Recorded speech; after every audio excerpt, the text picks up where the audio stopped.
disappointed in every one of you. I'm sorry, I don't mean to offend you. I'm disappointed in every one of you. I kiss you on the mouth. No, I'm not cool with that. Just, I'm sorry. One more time. I'm disappointed in every one of you. I mean, I'm dealing with degenerate animals. I'm disappointed in every one of you. Disappointed in every one of you. All right, come on. Honestly, I can't do it, man. I'm disappointed in every one of you. Let me tell you why. Gonna be all right, Nicky. Go ahead, shoot. You just killed a fucking man. What are you going to do about it? Yeah, because you got nothing. You don't got a thing. Yeah, because you got nothing. Lobito! You got nothing. I want to get out. I want to get out of this rat hole. I want to get online. I need BDA boxing.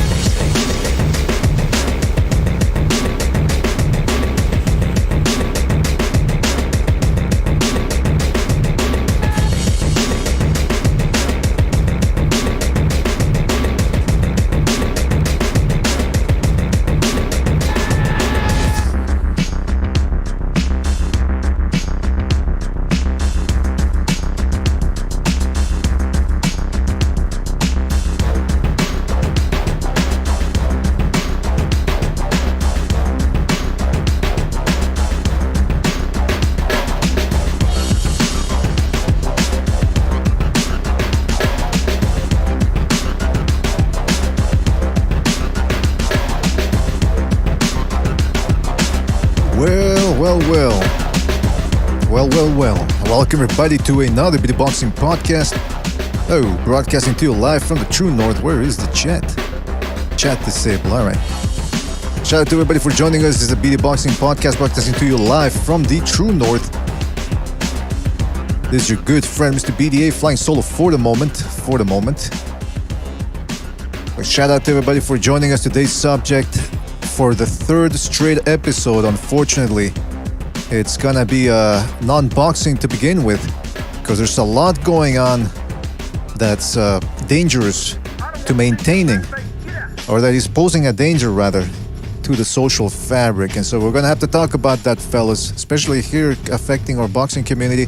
Want to keep certain things away from this nice little community we have, because it's all about the sport, it's all about boxing, and that's what we're gonna get into. Paulie Malignaggi being lambasted on Twitter for things that I don't perceive as being controversial, but for some reason, people out there, hucksters, race baiters, and hysterical people want to twist into some sort of controversy. Controversy sells, I guess, and I suppose that's what these people are trying to get into. But before we get down to that, fellas, and by the way, the phone lines are open. That's right. If you want to call in and you disagree with something, come look. Because look, I'm open-minded here, and I'm speaking for myself here. Again, if you read the disclaimer, my views are not indicative of this whole outfit, this whole organization. So make of that what you will. All right, fellas. Shout out to everybody in the chat room. Before we get down to the fun rather, let's get the business out of the way. You can check us out on iTunes, Spreaker, Spotify. Check those out at your leisure. Don't forget to hit the like and subscribe if you haven't done so already. Spread the BDA gospel. And if you want to donate a couple of shekels our way during the super chat, that's fantastic. But I would urge you to join the membership program, where you actually get more bang for your buck. We always appreciate super chats, but if you join the membership program, you get special emojis, of which Bucho just added another one. So check those out. You get special badges as well and special content. Again, we don't care too much about the money, but if you are inclined to donate, then at least we'd like you to get something more extra in return. All right, and again, the most important thing is that you continue to support us by liking, subscribing, and spreading the word of the BDA gospel. Give a shout out to everybody in the chat room. I'm talking about SSC, Tony Yayo, Eparokua, Official Scorecard Boxing, Baltasar, Nut, that's K-Nut, Triple JJJ, shout out to Triple JJJ, King Bucho in the house as well, The Quags, Iceman, Sergeant CCD, Omar E, The Greatest, Padja, Lobito, aka Gonzalo, Eric Gomez, Boxing Ultra, Eparokua, Ignacio Juarez, Double L, and many more people to come, I'm sure. Fellas, thank you for joining us. Really appreciate it. Let's get down to it, man. By the way, like I said, phone lines are open, so if you want to chime in on the whole Paulie Malignaggi thing, do so, please. I want to hear what you guys have to say. Maybe I'm wrong. Maybe my point of view is wrong, and I'm open-minded. I'm willing to change my mind. But let me give you my point of view. view, first, here, before we get down to it, and lay the groundwork for what's to come. If you want to chime in on the whole Paulie Malignaggi thing, do so, please. I want to hear what you guys have to say. Maybe I'm wrong. Maybe my point of view is wrong, and I'm open-minded. But let me give you my point of view first here, before we get down to it, and lay the groundwork for what's to come. And I'm gonna call the regulars here as well in Discord. Like, just give me a couple of minutes, please, if I may, to talk here without the pressure, please. Paulie Malignaggi was on the 3 knockdown rule this past week, talking about and finally being candid about, because I guess because of contractual stipulations, I don't think he could talk about what happened to him over at Showtime when he got fired, I believe, in 2020. What happened was, if I remember correctly, Devin Haney had said something on another podcast. He made some controversial statements stating that he would never lose to a white boy. So Malignaggi, they kept asking him about it in another podcast, this back in 2020, and he said, well, look, listen, certain ethnic groups have advantages and disadvantages. That's what he said. And it's right. It's true what he said. I mean, what's his name? Patrice O'Neill, the late stand-up comedian, said it best. He said, as black people, we never got financial reparations, but what we got was freedom of speech. We can say things that white people can't say. And it's true. And that was Paulie Malignaggi's statement. Some ethnic groups have advantages, others have disadvantages and advantages as well. Things balance themselves to a certain degree. And he got fired for that. Now, he didn't necessarily get fired for that. It's complicated. It was also the fact that he refused to apologize for his points of view, not necessarily for the statement he said. And he got done dirty, as they say, by Showtime a little bit. There was a little bit of shadow play involved in there from Showtime's position, as per Paulie Malignaggi. So he goes on the 3 knockdown rule and talks about this.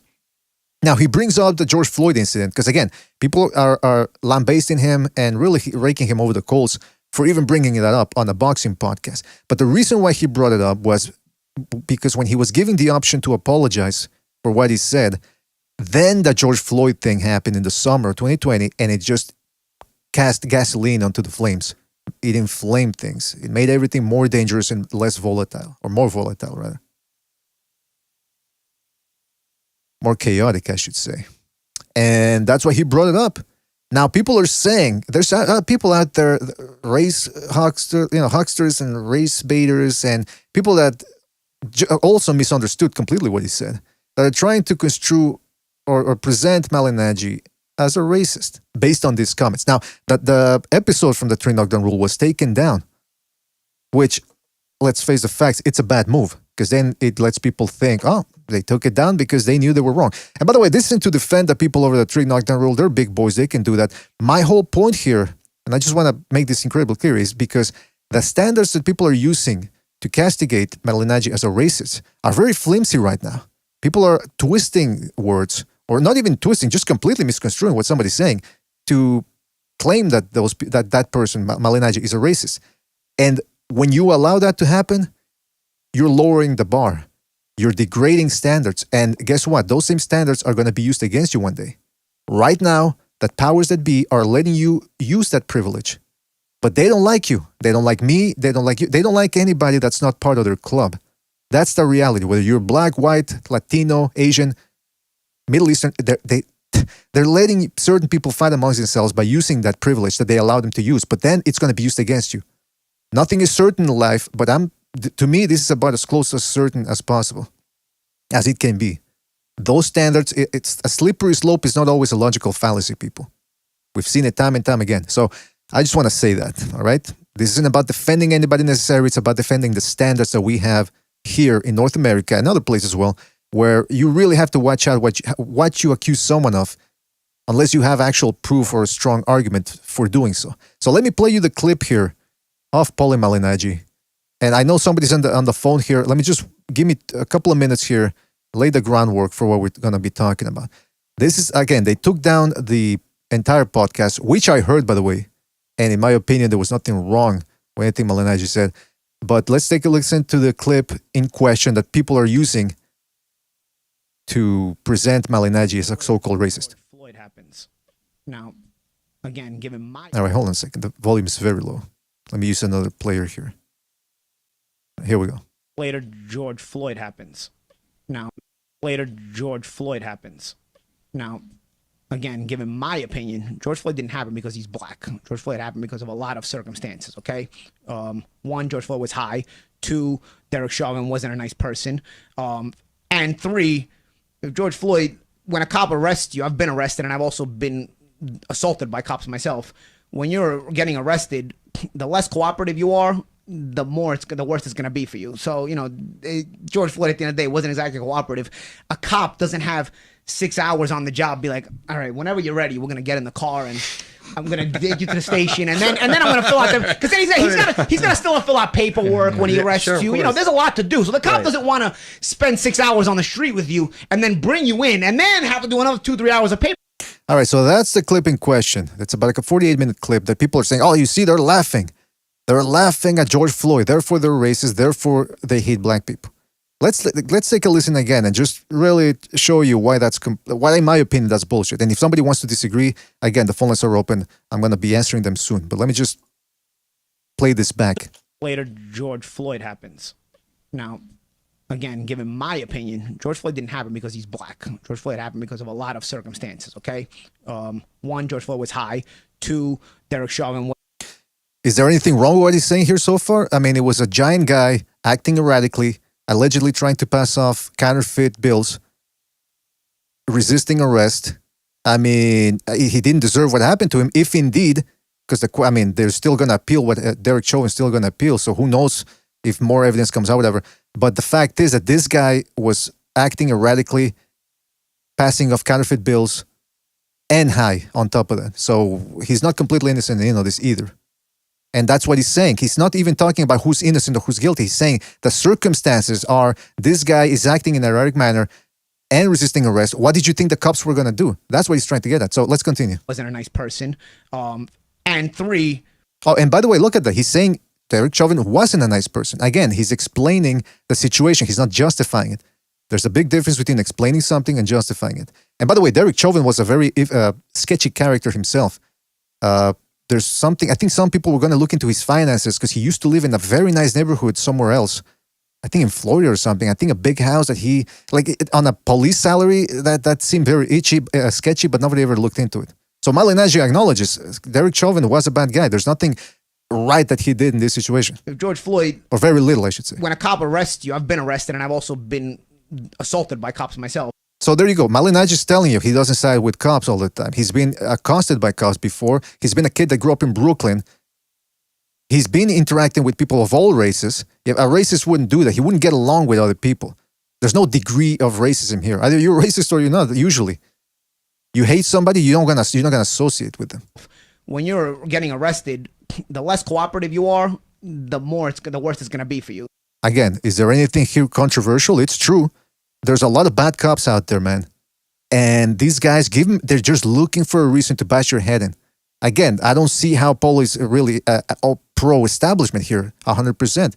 He knows, having grown up in Brooklyn and having been a bit of a mischievous person himself in his youth, he knows what he's talking about. So, George Floyd at the end of the day wasn't exactly... He's been through this type of affairs is what I'm trying to get at. He's been abused by police himself. Cooperative.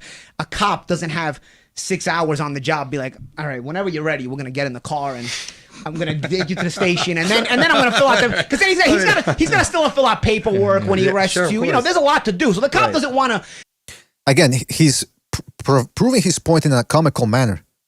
Exaggerating the fact that cops aren't, if you're resisting arrest, they're not going to give you a time and make you comfortable. In fact, if they're bad cops, as he's saying, and he's saying Derek Chauvin was, now you just gave him the excuse to bash your head in or to fucking harm you in some way. That's what he's saying.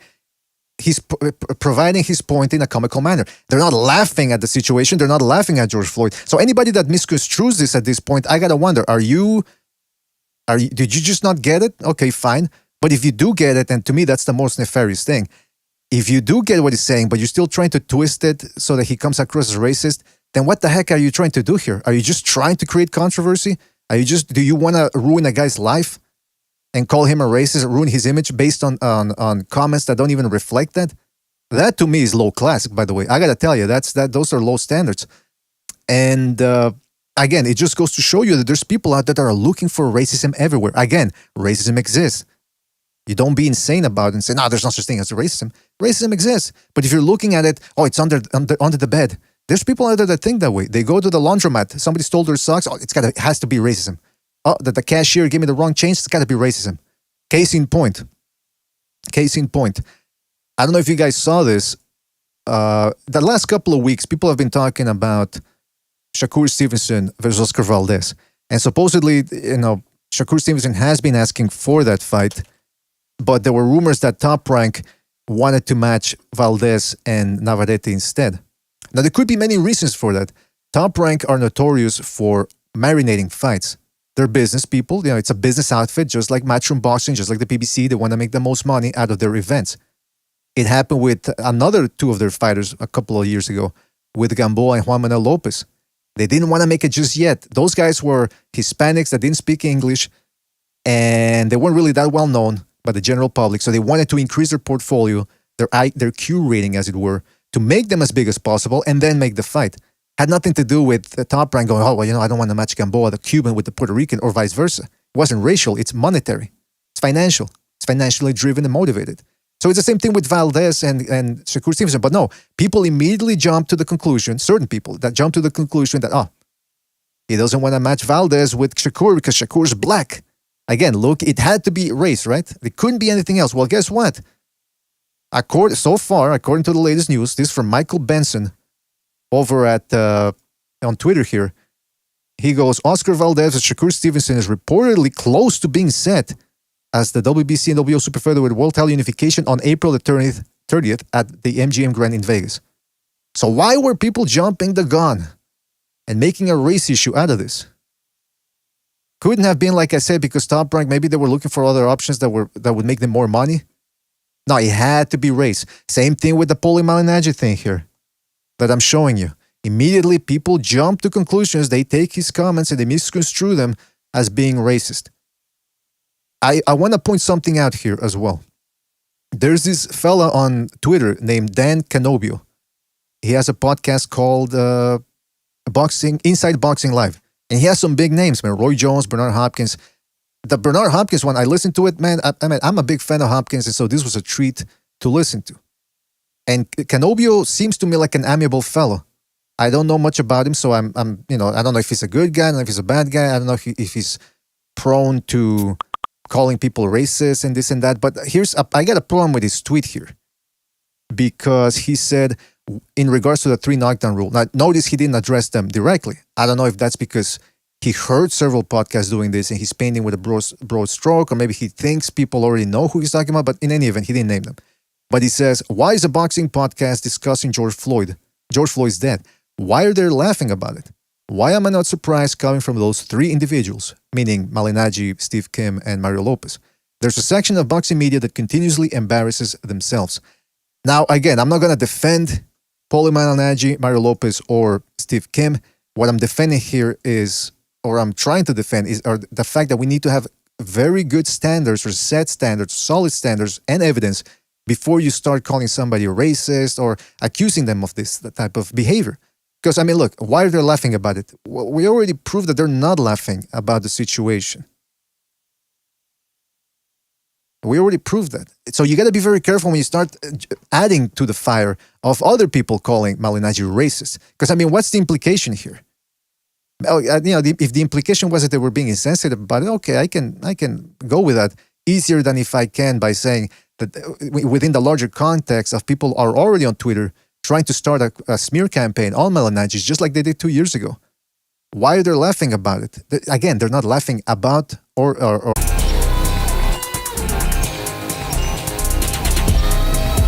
All right, I think we're back finally. Sorry about that, fellas. It's in the middle of... Now, if you're listening back to this on Twitter, on YouTube, hopefully you'll only hear a slight cut, like something happened. But when the internet goes down, it fucking cuts to the stream.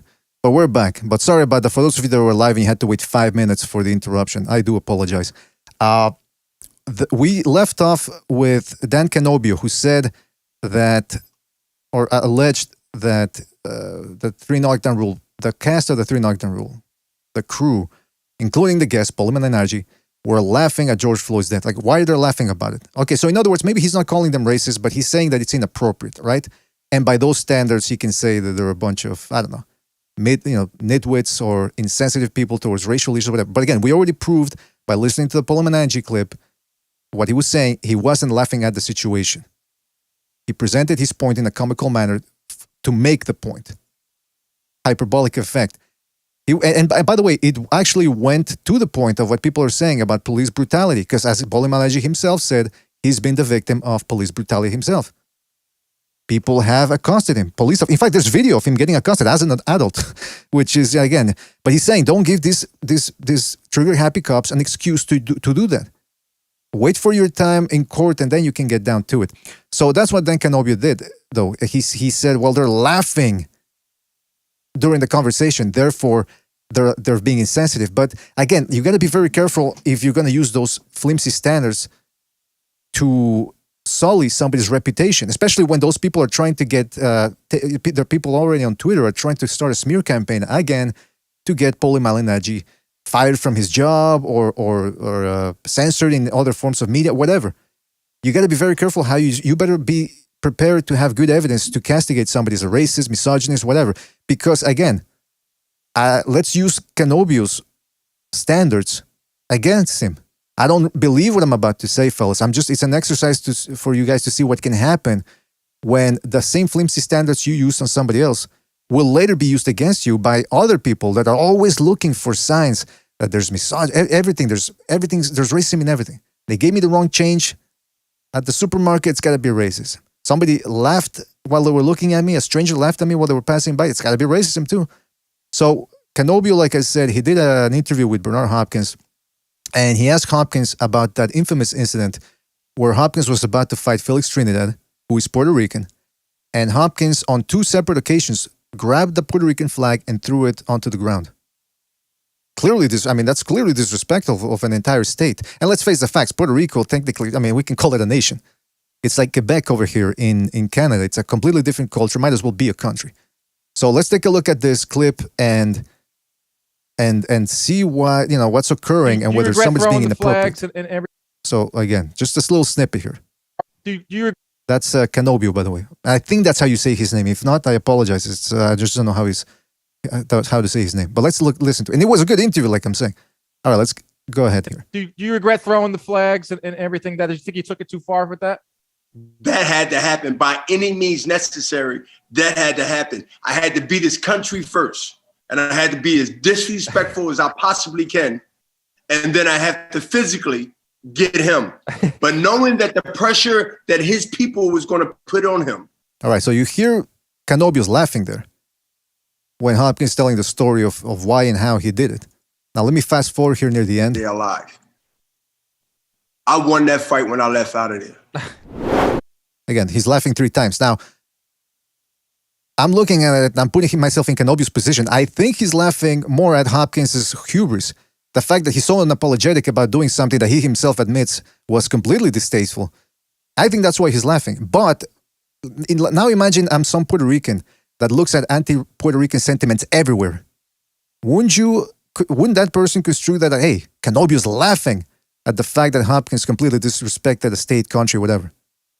So you see, that's what I'm saying. You have to be very careful, man, because right now, if the majority of people, or what appears to be the majority of people, or a community on Twitter, Instagram, whatever, social media, are starting a smear campaign based on flimsy arguments and things that you're grabbing people's words and twisting them around and trying to construe them as racist, don't you think they're going to use that against you at some point, or that somebody else could use it against you at some point?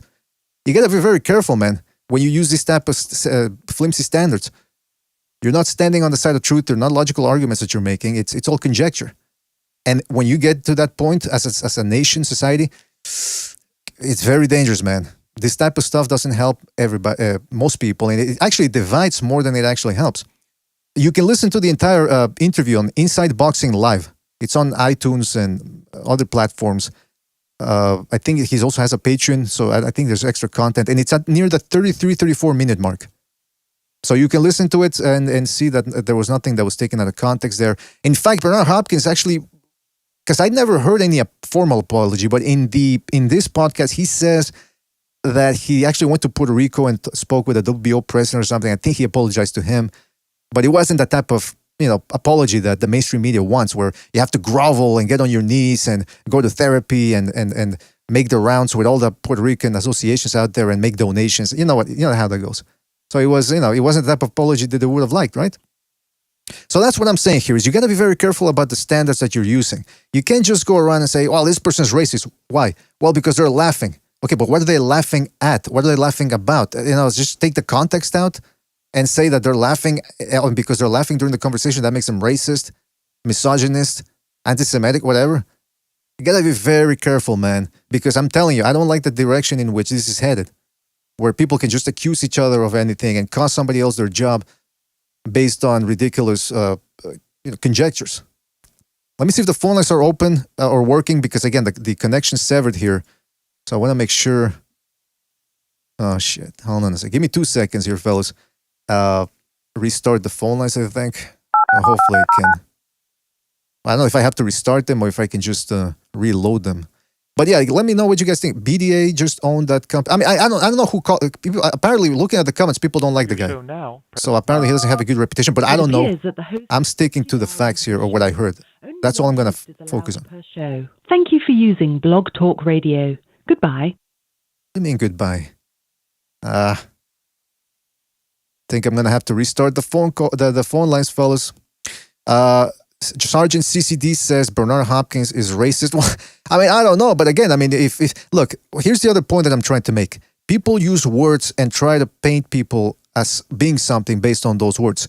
If so, I'll give you this scenario. Let's say somebody donates money to a bunch of homeless shelters and helps out a bunch of people, or specifically helps out minorities with money, and he opens up soup kitchens and stuff like that.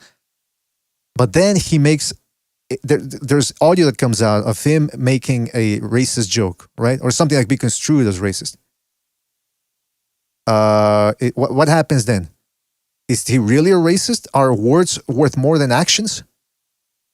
I'm not justifying the joke or whatever, but they're just words at the end of the day. Like, what are the standards that we're using here now to castigate people as racist? It seems like anything goes now. You don't need much. You just, he said something. That's the point where we're getting at now. It's not even he said something racist or he did something racist. No, it's he said something that sounds racist or that I feel was racist. Brandon Lee says Mario Lopez and Steve mostly let Paulie talk and they're getting called racist. Well, again, it's people that are looking for racism everywhere, under their beds, in the walls, inside their head. Voices coming out of the air conditioning. I mean, it's bordering on schizophrenia at this point. Already dialed into. All right. I don't know how to. I'm gonna have to end the episode on the phone calls and restart them. So those guys that were on the line, I do apologize. I'm gonna have to restart it in a couple of minutes. So stay on the line or whatever. And hold on a second. I'm creating a new episode. Tony Yayo says, is the Boba Fett show garbage? I don't know. I don't watch it. Mario Lopez, Steve, I guess the boxing scientist says, I guess the whole world is racist now. Let's cancel the world. But I mean, again, it just goes back to the point. There is racism out there. And that's why it's imperative for people to actually be sure about what they're talking about before you call somebody a racist and cost them their job or tarnish their reputation. This is some serious stuff. And again, the fact that look, I'm in a precarious position now. I have to talk about this. I didn't want to talk about this for the past 3 episodes. I want to keep this boxing. You know what? Even though it wasn't terribly exciting, I'd much rather talk about Joe Smith's fight from last night than to revisit this whole thing. But it's getting ridiculous. And like I said, it's important because it's time to draw a line. You can't just let people call somebody this or that. And then when you ask him, well, prove it, or what's your proof? Well, I felt like it was. By the way, there's also people using the term now, subliminal.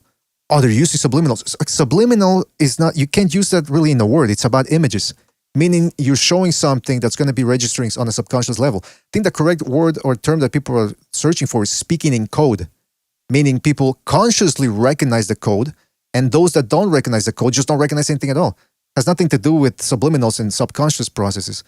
All right, just wanted to make that clear here. But again, those are the standards some people are using. Well, he said something that could be construed as racist, therefore I believe that this person is racist, a chomo, anti-Semitic, whatever. Shout out to Chris K for his contribution to the super chat. Says, finally realized how bad modern commentary is. Hold on a second. Let me just rewind here. Finally realized how bad modern commentary is. He says, shout out to Chris K for his contribution, and he says, let me just pull it up here so everybody can see it. Sorry about that. This is what happens when the whole connection thing got severed. and now I have to restart certain things. I do apologize. Finally realized how bad modern commentary is. I've been watching 80s fights and noticed how 90% of the commentary focused on the fight. Now it's like podcasting. Yeah, I mean, listen, there's still some good commentators out there. I don't mind Mora, Bradley, those guys. But I mean, it is different now. That's for sure. So shout out to Chris K for his contribution. By the way, fellas, phone lines are open, so feel free to call in and let me know what you think about the Paulie Malignaggi thing. What I said, did it make some sort of sense, or do you have any proof that Malignaggi is racist? Again, Malignaggi at some point was in the corner of Saddam Ali with Andrew Rozier. I think it's Andrew Rozier, right? Like the New York trainer, who happens to be black. And I think he also hung out with Daniel Jacobs and all that. So again, at what point, because I know what people are going to say. They're going to say, well, just because he has a black friend or whatever doesn't mean he's not racist. But okay, but then what's your proof? So, I mean, or does that mean that there's a certain degree of racism? He's not that racist. I mean, what's the explanation here? I'm curious. Let's go to the phone lines here real quick. And I'm going to invite people from the panel here very, very soon. I just got to take the phone calls. 678, hold on a second. 678, you're on the air. 678, what's on your mind? Yeah, just pretty much, man. Yeah, can you hear me? Yes, go ahead. Yeah, I just, I want to say that boxing seems like the very last frontier when it comes to, the freedom that I feel we have as far as being able to express ourselves, whether that's, now it's breaking down to some kind of like racial issue that we're facing with boxing. But I just want to make sure that at the end of the day, people are standing up like you, BDA, for, some normalcy here. I mean, it's getting out of fucking control. It's like everything is being, considered racist now. Right, and I appreciate that. I just want to make it clear, I'm not siding with anybody in particular. The thing I'm siding on are principles. Like I said earlier, and I keep harping on it, but I think it's important to do so.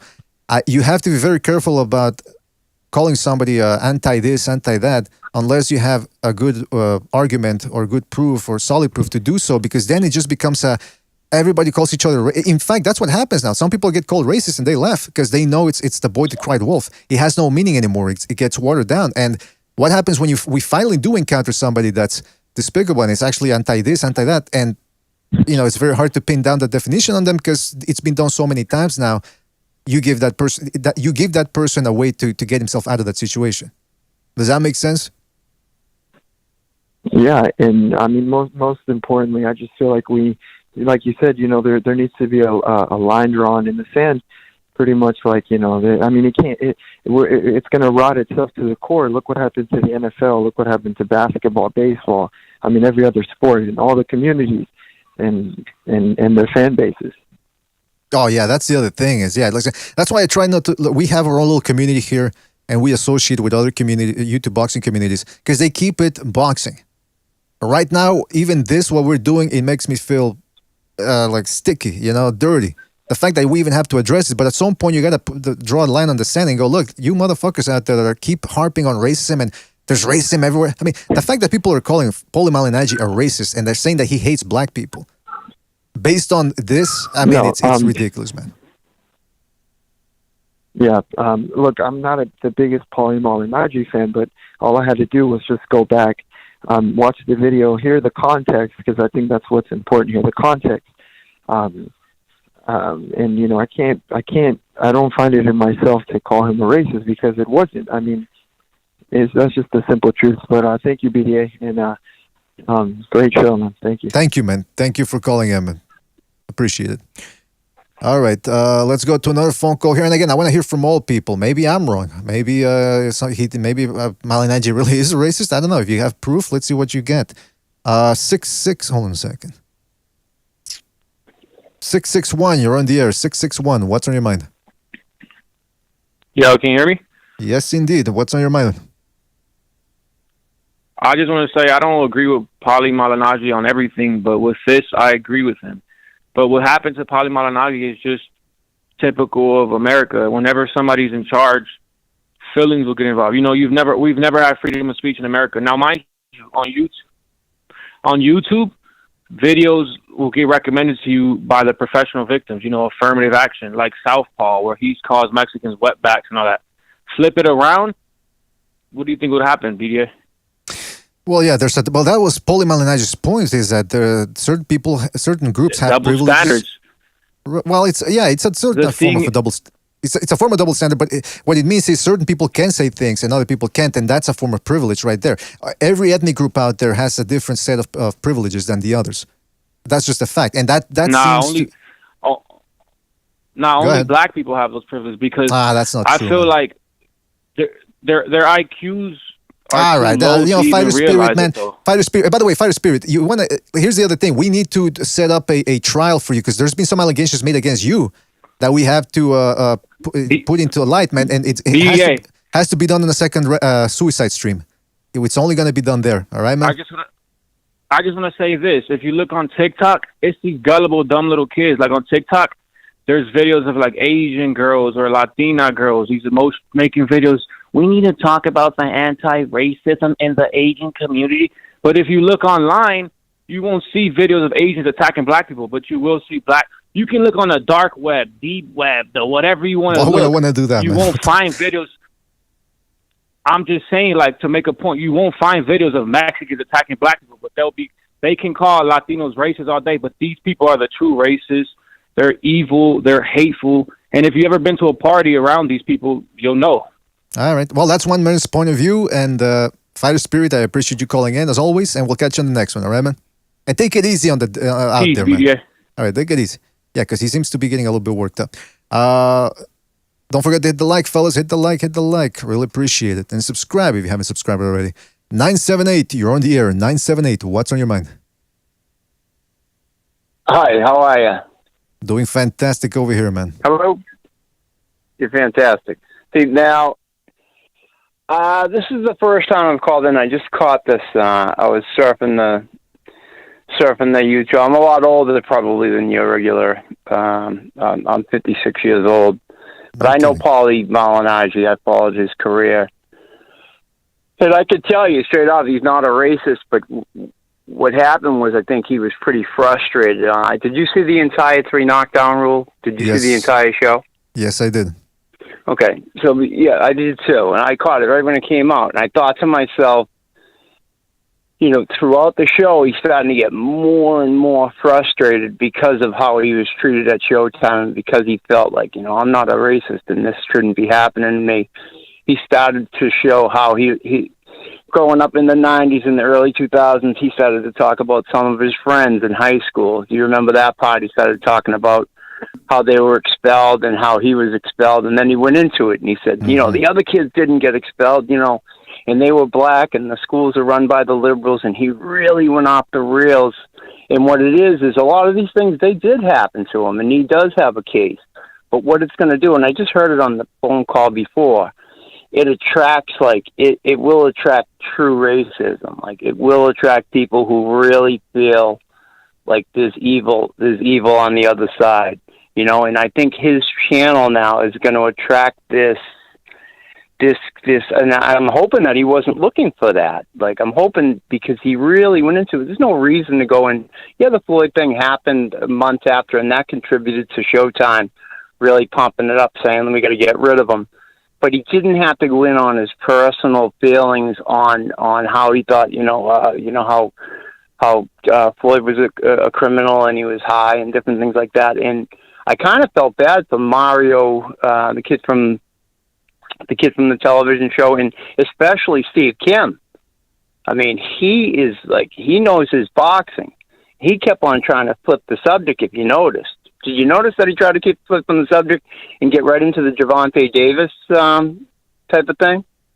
I didn't know. Probably wouldn't let him stop. I didn't see it, but you could be right. But yes, go ahead, please. He kept digging in, and he kept saying, Steve Kim saying, well, we're trying, let's move on to the Gervonta Davis event with, and he said, well, I'm not finished. And he's like, oh, okay. And then he kept going into it. He kept driving this narrative, and it started making me think. I met Paulie probably around the early 2000s. A friend of mine fought him, and Paulie was, maybe 18, maybe 17, 18 fights in. and he fought this kid from my neighborhood. I'm from Boston. He fought this kid from my neighborhood, cocky Kevin Watts. And that's when Kevin I thought Watts, Paulie could, I heard he won the Golden Gloves in New York, and I heard he was this, and he was like this big mouth trash talker, and we were all going, we're all up against him and saying, we hope our guy from Boston beats the kid from New York. But Paulie ended up beating the crap out of him. It was one of Paulie's last knockouts. I think he broke his right hand in that fight, and he went like 20 fights after without a knockout after that fight. So I followed Paulie, and I've watched his career, and yeah, he's not a racist. He's definitely not a racist. He just grew up in a different time. So that's what you're saying, that your experience with him indicates to you that he's not. And I understand what you're saying about how maybe he shouldn't have said it because whatever he said, people were going to harp on that and twist it around. And I agree that that's what people were going to do because, that's what people did. But if I can just disagree, I understand your explanation makes total sense. It's logical because it is what happened. But now here's why I think he should have done it anyway. Because if he stays silent and goes, well, I don't want to say anything because then these people are going to twist it around. They're still going to do it at any other point if he ever mentions it again. So he might as well do it now and stand firm because, again, this ain't 2013 anymore. 2012 when if you were working for a certain media company and you said something and somebody started a smear campaign against you for saying what you said, these companies would cave and they would fire these people.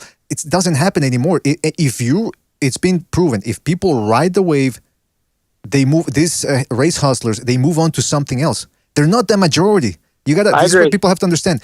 That people on Twitter that are starting this type of smear campaigns are not the majority. They're mentally ill people, or borderline mentally ill, that are looking at racism everywhere, and they start these campaigns, and then they get bored.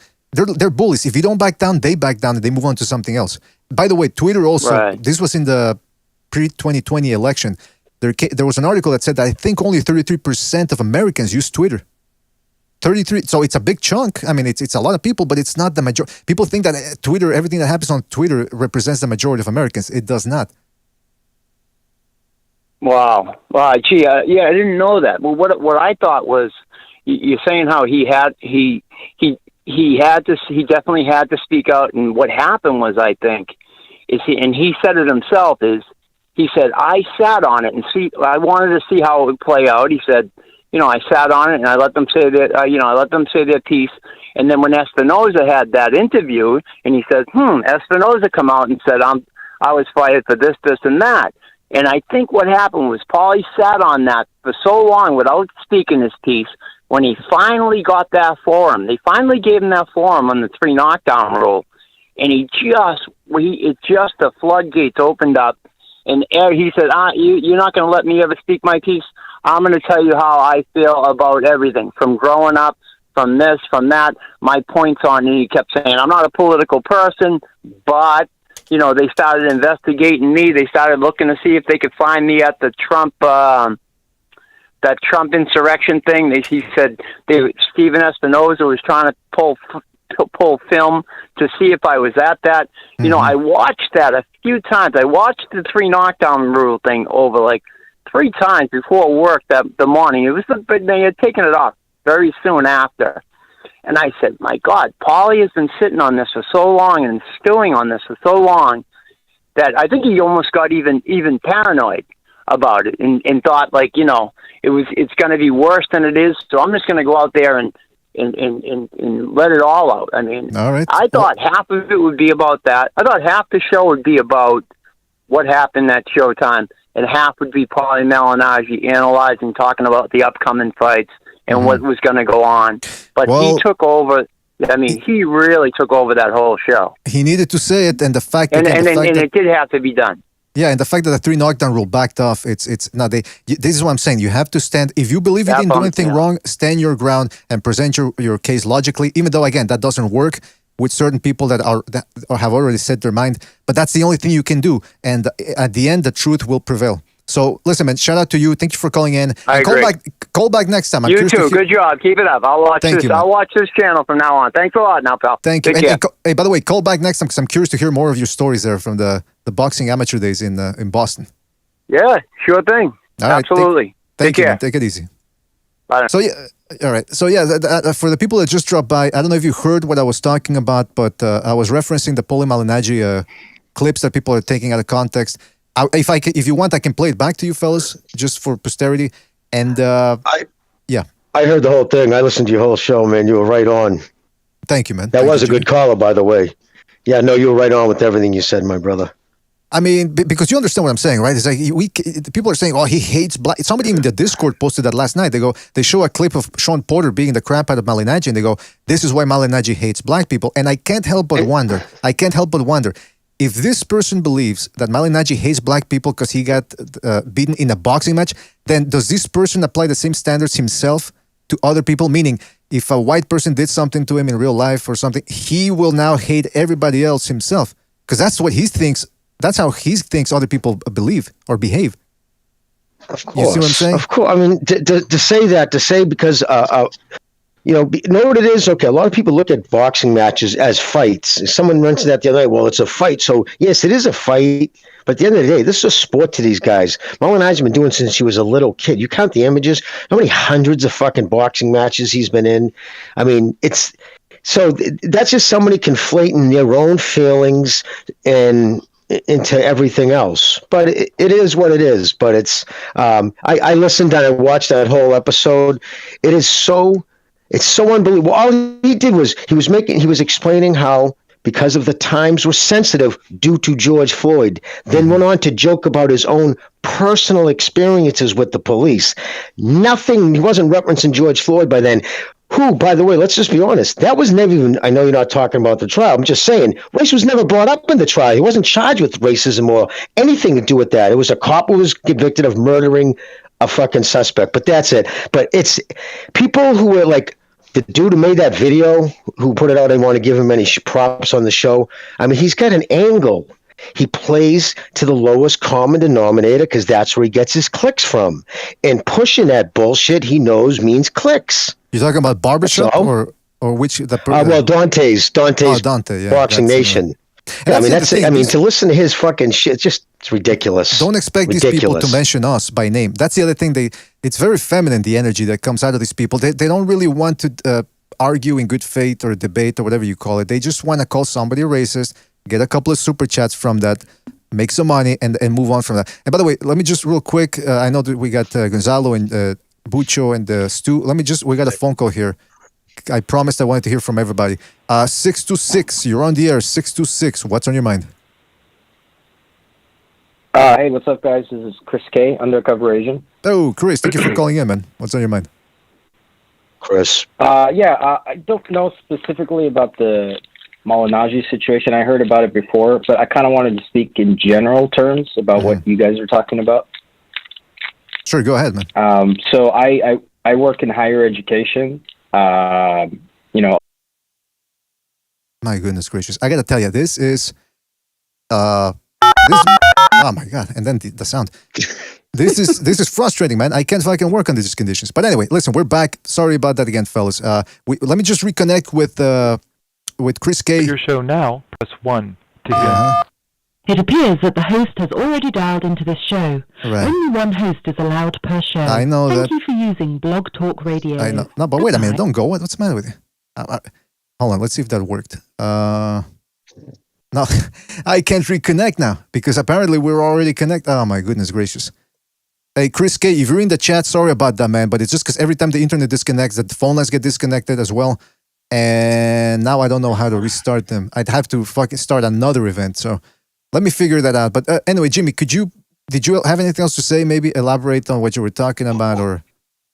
Well, actually, Stu, if he's still here, he started saying something the other night when it was cut off. And he was actually, I was just curious his thoughts on this right now. Now, I don't want to censor anybody, but please be careful about what you say, because again, we're living in times now where the YouTube, they try to twist everything around as well. So. Yeah. What can you say anymore? I mean, fuck me. I mean, just breathing alone is enough to offend some people on this earth. I mean, just getting up in the morning, just being offended all the time. I got no time for people like that. See, I surround myself with alpha males. If you're not an alpha male, I don't surround myself with people like that. I don't want no whiny little fucker that plays the victim is always on some suicide mission. Oh, I can't take no more. Everyone hates me. I don't give a shit. All I want to do is live my life. I don't hate anyone for... Well, I hate a few people, but not for the colour of their skin or their race or religion. I mix with everybody, man. friends from all over the world. Do you know what I mean? I'm a bit grown ass man. I've got 3 children. I've got 4 children. I've got a grandchild.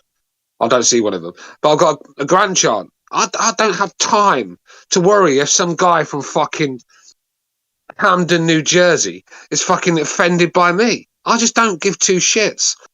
This is the thing. I mean, if you're coming on the BDA and expect, like I said it before, if you're expecting positivity, then for God's sake, you couldn't have picked a worse place to come because it's a negative hellhole. We all know that. But at the end of the day, at the end of the day, we ain't coming on here to offend anybody. We're here to talk boxing. Certain type. Is it our fault Terence Crawford wants to play the victim card and the race card? No. Is it our fault the LDBC are obsessed with it? No. Is it our fault Deontay Wilder wanted to make it a black versus white thing? No. But we talk these subjects. But this is why I disappeared from boxing, because I just don't have the energy to be fucking worrying about what some grown ass man is thinking about some fight that no one really gives 2 fucks about. I mean, come on, man. I mean, it's a hard world out there anyway, isn't it? It's a hard world. It's a hard life out there. Surely you've got more things to worry about than fucking being offended on YouTube. And that's where I am. Right, and that's the thing. Look, we've tried to establish contact with other people, even Butcher for a while. And I'm only saying Butcher because he's the one that he's really liked those LDBC episodes and videos. He tries to get them to come over here. They never did come. They don't want an open dialogue. They want to talk about everybody else, and they don't even mention them because they live on that scarcity mentality where it goes, well, we don't want to give them numbers, so they never mention us. They never mention Thunderdome or Jimmy even. Like Jimmy, I think they were referring to him. They were showing his Twitter page when they were making videos about him, but they never actually mentioned him by name. They're obsessed with not giving people any numbers. And again, we don't care. But the fact is, are you willing to openly discuss this? They don't want to because they know they're on the wrong for the most part when it comes to these broad accusations that they make about systemic racism in boxing. They got no proof. Yeah. Well, I told Ego to call a show. I'm like, I'll debate you on, I'll talk about this on any program. Listen, I'd kick Dante fucking nation's dicking on this subject, and he knows it. He knows it because, listen, this is all about getting clicks and taking somebody down and using the political climate to do it. And I just want to say one thing. I didn't talk to him, and I don't know this coming out of his mouth, but if I was to bet my life on it, taking that video down and not opening it up or whatever the decision was, that wasn't Steve. That would have been Mario, and for obvious reasons. But I still agree with your opinion of not taking. I wouldn't have taken it down, but I can tell you right now, I'd be shocked if Steve had anything to do with that. Well, one caller did say that it appeared as if Steve Kim was trying to move the subject along, and then when he mentioned that, I did say, you know what? I think I did recall something like that, and maybe he did. Maybe he was doing it for Paulie Malignaggi's benefit because he knew the snakes were going to come out and try to twist everything around. But ultimately, that's what happened, and that's why my ultimate argument is: you still have to speak your mind and defend yourself. To get on in this boxing world, you got to be a fucking yes man, a fucking simp, a yes man. That's what you got to be. You can't have an opinion anymore. All the best commentators are the ones that don't fall for the agenda of the network or promoters. Yeah, they're the ones that have been frozen out. So we can listen to these fucking douchebags rambling on about nothing and chatting shit. So, I mean, some of these commentators, I mean, that fucking girl that goes on Top Rank, I mean, Jesus Christ. I mean, it's like sticking fireballs in your ears listening to that fucking mutt. I mean, I just don't want to listen to her talking about boxing. Useless. And then you go on Sky, you got fucking Matthew, get every name wrong, Macklin. You've got the contradiction Frotch. You've got fucking the British Joseph Fritzl with Adam Smith. I mean, it's a fucking freak show, isn't it? I love my kid's Bellew. He's there and all, isn't he? I mean, anyone that's got a bit of respect amongst true boxing fans has been frozen out by these yes boys. Exactly. And here's the other point. Over here, we try to get people to an open dialogue. We have an open door policy. I'd rather not even do that because I'd rather be, like I said, I'd rather be talking about boxing. But be that as it may, if it comes down to that, let's have an open dialogue. They don't even want to do that. They don't want to argue in good faith. And what does that tell you? We're willing to discuss anything over here. We're open-minded. We could be wrong. That's why we want to hear different opinions. And that's what we do. Open last Friday. This last Friday, we opened up the Discord. Anybody can jump in. We don't have 100 moderators in the chat kicking everybody out or anybody out that disagrees with us. I mean, that's just not conducive to a good community. We want to be productive over here. We want to get to the heart of the matter when it comes to boxing and social issues if it comes to that. Bro, fucking Drew Titan, I shouldn't have said his name. They don't say our names, but an LDBC heavyweight, right? All right, well, if with his YouTube channel, you can't even write a comment. You can't in the live chats unless you subscribe to him. And then there's other criteria he's put in place where you can't even comment on his stuff. Well, there you go. I mean, 90% of the chat has a wrench. So I mean, who knows who's banning who in the chat? You know what I mean? It's out of 90 people that have a wrench, any one of them at their leisure can say, you know what? I don't like what this person said. I'm gonna fucking remove them. That's how it goes here. Over here, I think Stu has a wrench. I know Precise has one. Who else? Babucho, and that's it. It's like nobody else has and even then people don't discriminate. I mean, there was a point where Stu was using it, but that was because for them it was sort of like a mark of what am I getting at here? It's like a something to be proud of. That hey, Stu timed me out. Yeah, it's like a badge of honor. Exactly, badge of honor.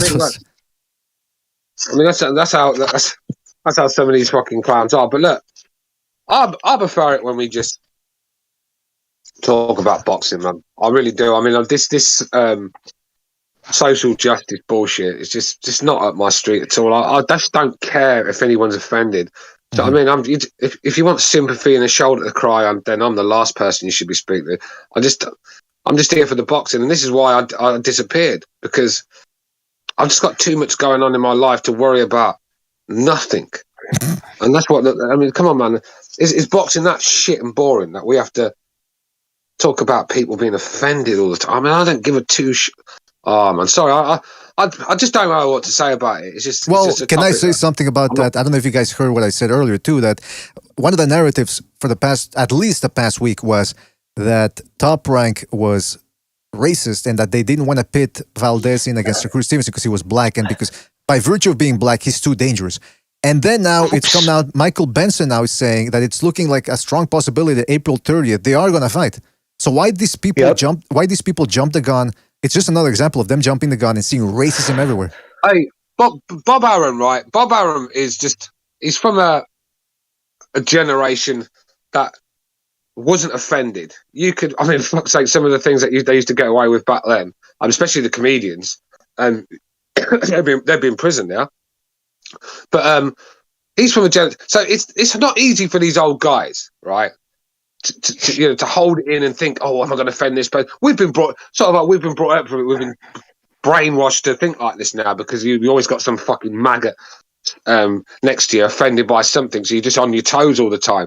But Bob Arum's from a generation where people didn't. You should have said what you wanted, did what you want, and it weren't really an offended culture sort of thing. But look, he's got his old school ways, but I wouldn't say Bob Arum's racist. I mean, I think he overpaid Terence Crawford, to be honest with you. I mean, I know he's a good fighter and that lot, but you should get paid what you're worth. You can't keep expecting a promoter to pay money out of his own pockets for the privilege of having you in the arena when he's making nothing out. This is a dog-eat-dog business. This is, at the end of the day, business comes first before boxing. You can talk about boxing all you like, but these guys ain't jumping in the ring unless the money's there. Exactly. Well, Stu, what do you think about Bob saying what he said? Do you think that was wrong about? I personally don't think he should have said it. I think that was a cranky old. Can you repeat what you said? I'm sorry. Yeah, that's right. All right. So when Crawford first announced that he was leaving Bob for good, about a week later, there was rumors that he heard he was over there at the PBC talking to those people, whatnot. Right. So, and after that, Bob came out and said, "Hey, listen, I lost money on this kid. You know what I mean? Yeah. His fights lost me millions of dollars. Well, what else you want me to do?" And I think though he said that in a bad, he didn't have to do that. And I think that's what actually started a lot of this. That, of course, destroyed Crawford's feelings, but that's not racist. Jimmy, what do you mean he didn't have to do it? He can do it at once. Why shouldn't he? Of course he could. Oh, yeah, no, listen, he shouldn't be punished for it. I'm just saying, I think that's what set this off. That's all. I'm not saying I agree. Crawford's dumb doing it. I know you're not saying you agree with it, but what I'm saying is he should be allowed to come out and say that. I mean, is it really a criminal offence saying this guy has cost me dough? No, this is the facts. You know what is this? Is not a charity. This is a business. Look, this is what I'm saying. These guys, all these little fanboys are fans of, they're not even jumping in the ring unless they're getting paid the right money. So without the business, the fights don't happen. And then the day, Terence Crawford doesn't bring the numbers, getting paid millions of dollars. And he's like, come on, man. If your friend, if you got a friend and he keeps coming around, he keeps costing you $100 every time you see him, there's going to be a time when you're just going to say, "No, I'm going to give tonight a miss, mate. I'll call you." Yeah, of course you're going to do that. I mean, come on, man. Fuck's sake. And anyone that thinks that's racist, no, I'd have said, if I was Bob Bowen, I'd put into words. I said, this piece of shit that's cost me fucking millions of dollars brings absolutely zero to the table, could talk a glass eye seat, has the charisma of a damp rag. Get him gone. That's what I'd say.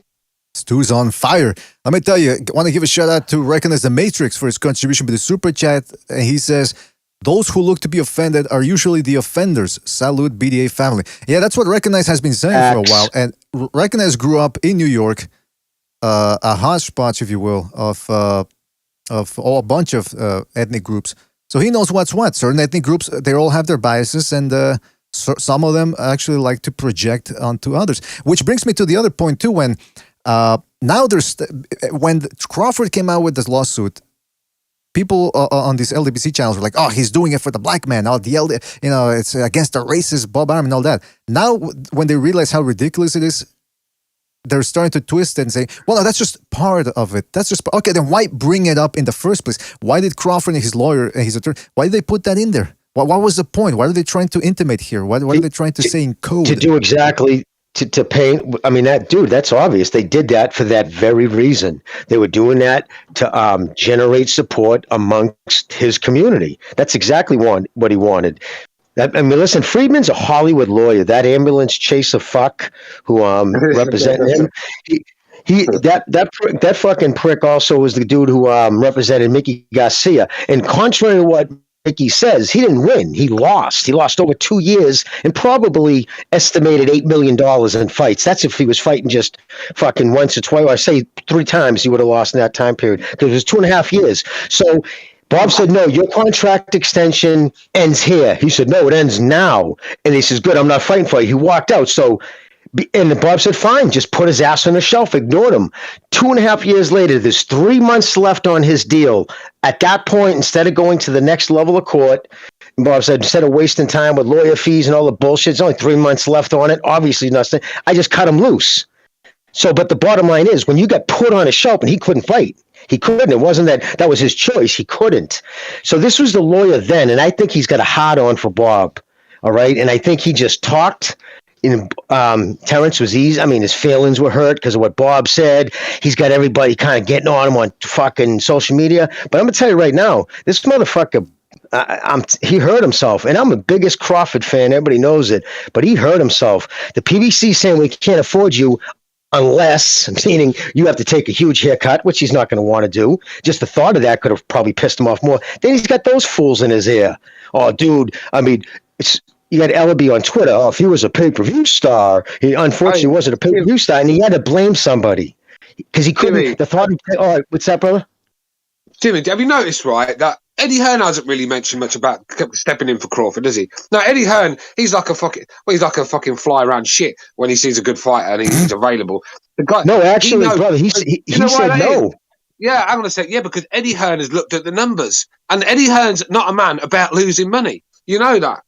And so, and he's out to get. Listen, Terence Crawford could be it could have been a good snap up for design. But at the end of the day, they've done the numbers. Look, Terence is just not bringing the numbers that they need to get some sort of profit out of this. So they left it. And Eddie Hearn, he'll jump on any fucking fighter's dick if they're available. He's tried to sign them all. Spence, fucking Davis.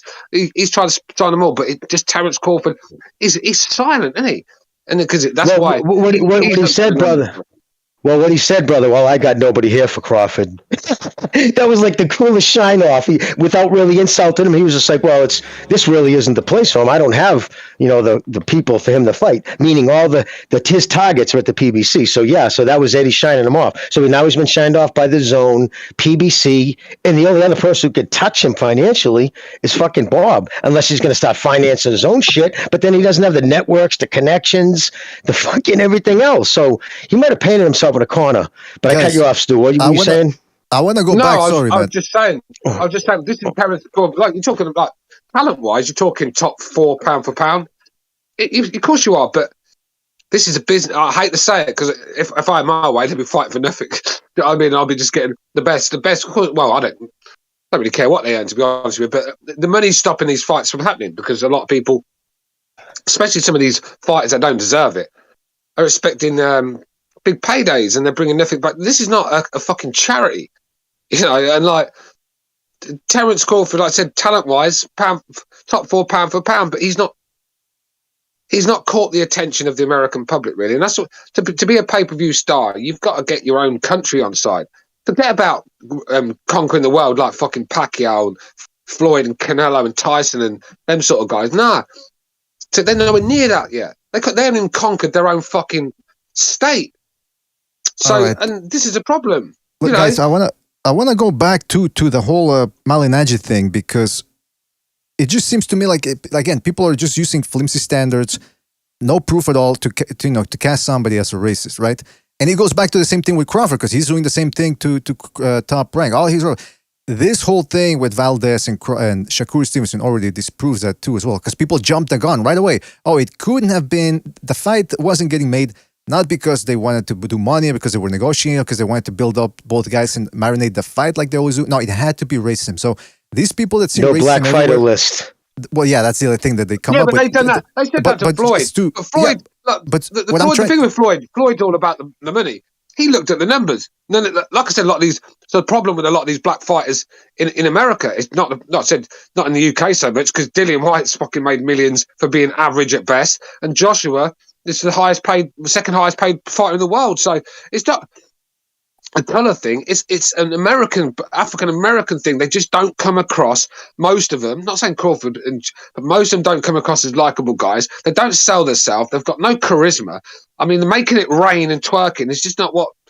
It's not going to put bums on seats, and they've isolated themselves to this community of theirs, and it's not worked. I mean, look, but what I'm trying to say, Stu, what I'm trying to add to that as well is that these people that are accusing Malignaggi of this or Bob Arum of this, and they're trying to get them fired from their jobs or trying to do more things, smear campaigns. That type of argumentation is lazy. A lot of these people they don't know how to argue and they cling onto these lazy arguments. So that's my point. If you stand your ground, they will go away and move on to something else. That's why I'm saying. Do you guys think what should Malignaggi in this situation do? Stand strong, see what happens, apologize because obviously he's already refused to apologize before. So why do you guys see this? Well, I was going to say he's already kind of commented, right? Hasn't he come out with that whole since the podcast? Unless I have the timing wrong, hasn't he come out now and said he believes Charlo can beat Canelo? To me, that was his way of kind of maybe trying to, you know what I'm saying? If he did make out that comment after, it's just weird timing. That's all. Mm-hmm. Malignaggi, they all turned on him when he was disgusted about the decision Wilder Fury won. I mean, he made it clear on air, and I thought it was probably the best commentating I've heard for many years. It was the most honest, and the guy, if this is boxing, you can have it. He was as angry as I was, and it was refreshing to see because usually you got these fucking cornballs just going along with the script. And Shelley Finkel did call Showtime. Shelley Finkel absolutely called Showtime and asked for him to be fired. And they used some other bullshit as an excuse. But it was Wilder angry about his comments. Just wanted to say that. Hey, and where did he get Finkel? His fucking ass got fucking dumped as well, didn't it? Along with Breland. Did Finkel leave? I think they parted on good terms apparently, but get out of here. Oh no, not Finkel. I'm thinking of the other one. What's his fucking name? Lou DiBella. Not Shelley You're Winkle. thinking of Lou DiBella. Lou I'm thinking DiBella. sorry, Yep. Yeah, I'm thinking of him. I mean, he was with Wilder as well, wasn't he? So I'm confused. Yeah, he got He's got so blasted many because he tried to make the he's got Joshua so many fight. people in his fucking team, isn't he? I mean, Wilder's got about 50 managers. I mean, how many people do you need to tell you what to do? This is the thing with these fighters. They don't fucking think for themselves. They don't, even in the ring, they're sitting there looking for instructions in the corner. If you're a world-class fighter, why are you turning to the corner to see someone like fucking a Junde or someone like Ben Davison, one of these clowns? Why are you asking them for advice when you're a world champion and you've been in boxing all your life? It's mind blowing that they rely so much on trainers. When a game plan's not working, you're getting your ass whooped. Common sense tells you change it up. If you're getting out boxing range, step in the pocket and try there. Do something fucking different. But no, oh man, these fighters they make me angry because they just don't think for themselves. You know, and this is the problem with boxing. They're not very smart. I know they get punched in the face for a living, but some of these guys, they're fucking as dumb as it gets, man. So I mean, and this is the problem with boxing. There's too many of them, man, and they bring that out in the build up to fights, the press conferences, and how many real good sellers of a fight out there? I mean, you get Tyson Fury, Canelo sells because of Mexicans. You know, he sells because he's a world class fighter as well, but he's a big name. Joshua had the Sky Machine behind him. Right, so but Tyson Fury's had to build it himself. That's charisma. That's got him where he is. That's charisma. Charisma alone. If Deontay Wilder was British, right?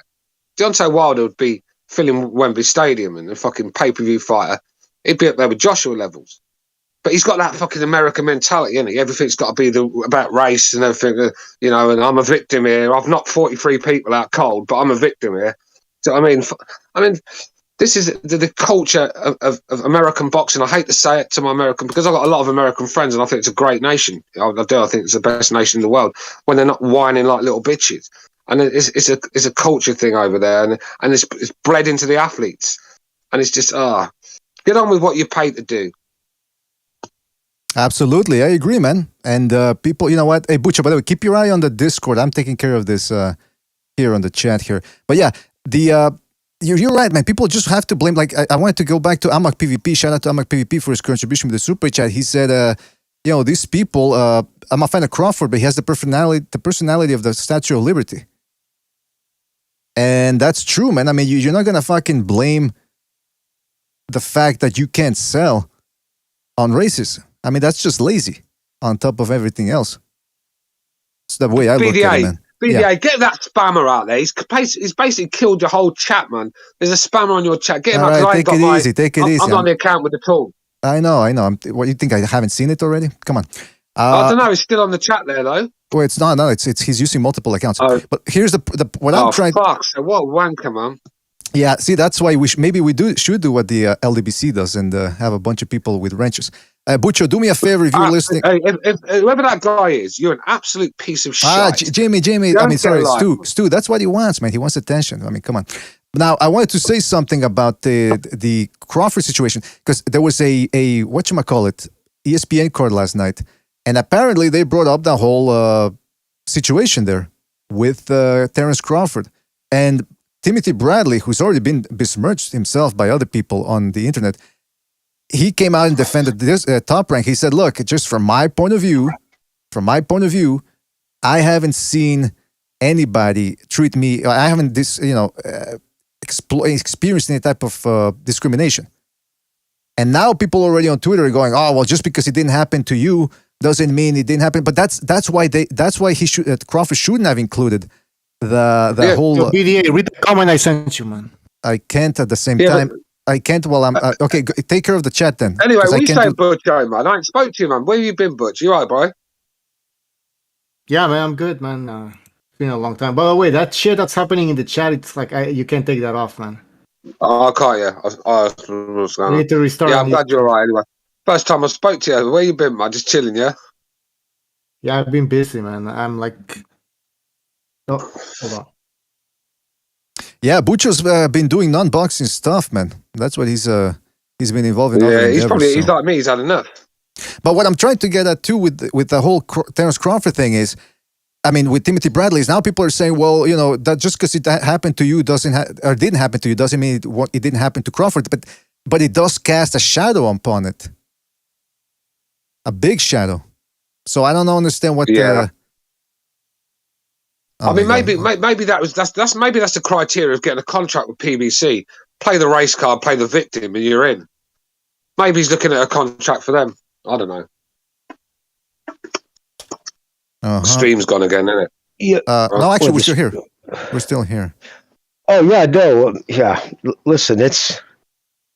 And then let's be honest. He took Spence off the hook. Because listen, no doubt about it, Steve Kim's come out and said it from all the things and just everything by their actions. Crawford shows up to a Spence fight, asks to be able to go into the ring after and do a face-to-face call-out. Spence says, no, I don't even want to speak to him. And even after the press conference, nothing. I want nothing.